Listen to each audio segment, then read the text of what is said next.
CrowdSource Studios, first off, why did you begin it? Was there like a catalyst? Did something happen? Sure, yeah, good question. So briefly, I think I had gotten turned down for something I had written. I don't remember exactly what the specific catalyst was on my end, but something made me start digging how many spec scripts are written every year. And I had always heard like there are like 100,000 spec scripts written a year. And I started thinking, what happens to those scripts? You know, that was sort of the genesis of it. And I did some research, and it's true. There are at least 100,000 spec scripts written every single year, which is an enormous number. And granted, probably 90% of them are garbage, but there's still a lot. And last year, 62 were optioned or sold out of at least 100,000. That's not an efficient system to me. I don't believe that I believe that I'm certain there were scripts that will never see the light of day that are just as worthy of being produced, being purchased, whatever it is.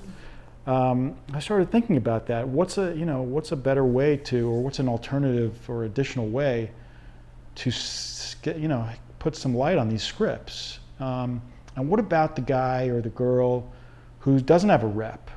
And I have a manager, so to be a spec screenwriter now and to be unrepped, you have to basically send out a bunch of query letters begging managers to read your script. Like, please, will you read? And 99% of the time, you don't even get a response, much less a no, a polite no. So I used to always be interested. I would wonder, like, is there another Bob Dylan out there somewhere who's just, like the world will never know about him because he or her or whatever because because of luck, really. The story of Prisoners, that movie with Hugh Jackman and what's his name? You know that movie? With Jake Gyllenhaal? Oh, it's a great movie, you should see it. The way that movie came to be, the writer, Aaron, I forget his last name, was working like in a mailroom somewhere in Albany or whatever, and he wrote a bunch of query letters to managers. Literal letters, not emails, sent out. Oh, wow. Actual letters. And one of them found its way onto, I think it was Adam Kohlbrenner at Madhouse Entertainment's desk. And he just happened to notice it. I think maybe he was living in Brooklyn or something, and something about his last name or the fact that he had actually written a letter sort of caught his attention. So he opened it. And the guy said, I'm a screenwriter, can I send you a sample of some of my stuff or whatever? So Kohlbrenner was like, sure. I think it was Kohlbrenner. Said, sure, send me some of your stuff. So this kid, Aaron, sent him a script. I think it was one or two scripts that he had written.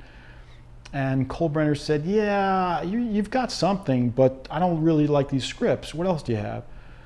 So they ended up developing it. It took years, and thank God. And just think about the sort of coalescence of luck that happened. And now that wonderful movie came to be just because Kohlbrenner happened to notice this thing, and that's